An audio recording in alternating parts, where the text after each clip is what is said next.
আসসালামু আলাইকুম ফ্রেন্ডস, আজ আমি একটা মুরগির মাংসের রেসিপি বানাবো, আপনাদের সঙ্গে শেয়ার করব। খুব সিম্পল আর সহজভাবে এই রান্নাটা করে দেখাচ্ছি। কাঁচা মাংস মাখিয়ে রান্না করা। প্রথমে আমি কড়াইয়ের মধ্যে দিয়ে দিচ্ছি 500 গ্রাম মুরগির মাংস, দিয়ে দিচ্ছি 1 চামচ আদা রসুন বাটা, 3টে কাঁচা লঙ্কা, ঝালের জন্য আমি এখানে কাঁচা লঙ্কা ইউজ করছি শুধু। দিয়ে দিচ্ছি 2টো বড় সাইজের পেঁয়াজ,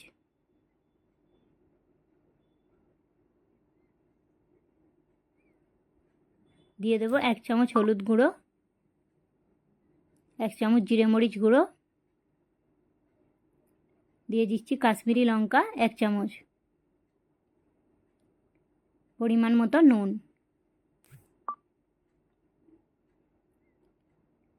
এইবারে অ্যাড করে দিচ্ছি সরষের তেল।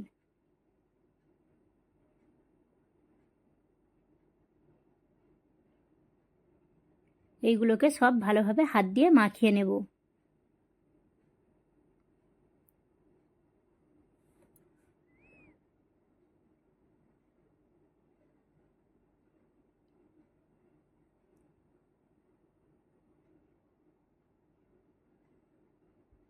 মাংসটা হাত দিয়ে ভালোভাবে মেখে নিয়েছি।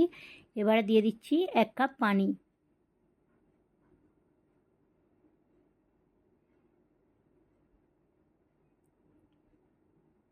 গ্যাসের ফ্লেমটা অন করে কড়াটা বসিয়ে দিচ্ছি। ঢাকনা বন্ধ করে হাই হিটে এটা 5 মিনিটের জন্য হতে দেব। 5 মিনিট পর ঢাকনাটা সরিয়ে দেখছি। পানিটা এর মধ্যে থেকে শুকিয়ে এসছে আর মশলা থেকে তেল ছেড়ে দিয়েছে। এটাকে ভালোভাবে একটু 3 থেকে 4 বার কষিয়ে নেব। দিয়ে দিচ্ছি গোলমরিচ গুঁড়ো, গরম মশলার গুঁড়ো 1 চামচ,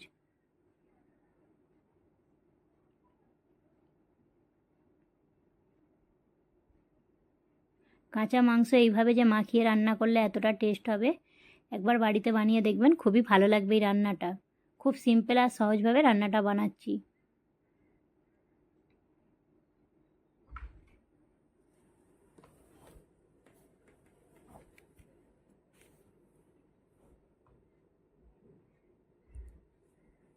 এইবার এর মধ্যে অ্যাড করে দিচ্ছি আলুটাও আমি কাঁচা ইউজ করছি, এটাকে আমি ভাজিনি আগে থেকে। এই আলুটাকে চিকেনের সঙ্গে ভালোভাবে কষিয়ে নেব।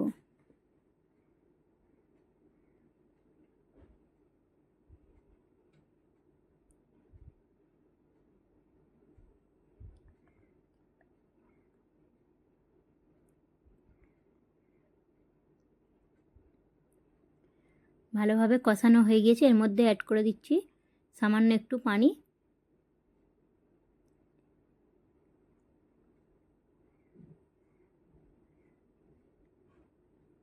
এইবার রান্নাটা 1.5 কাপ পানি দিয়ে এটাকে করে নেব।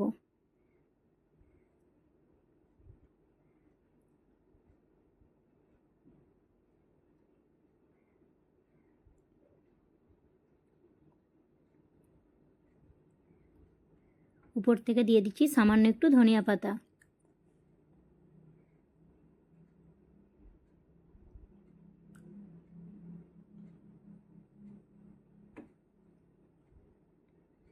আর দিয়ে দিচ্ছি আর একটু সামান্য নুন। আমার এখানে মনে হয়েছে নুনটা কম হবে, তাই একটু নুন দিলাম। আপনারা আপনাদের পরিমাণ মতো বুঝে নুনটা দেবেন। এইবার ঢাকনাটা বন্ধ করে মিডিয়াম টু লোতে রেখে রান্নাটা আমি 10 থেকে 15 মিনিট করে নেব। রান্নাটা হয়ে গিয়েছে, গ্যাসের ফ্লেমটা আমি অফ করে দিয়েছিলাম। এবার এটাকে আমি একটা প্লেটের মধ্যে তুলে দেখাচ্ছি। এই রান্নাটা করতে বেশি টাইমও লাগবে না আর খেতে খুবই ভালো লাগবে। একবার এইভাবে রান্নাটা করে দেখবেন, খুবই ভালো হবে। যদি আমার ভিডিওগুলো দেখে ভালো লাগে তাহলে ভিডিওটা দেখে প্লিজ লাইক, শেয়ার, সাবস্ক্রাইব করবেন।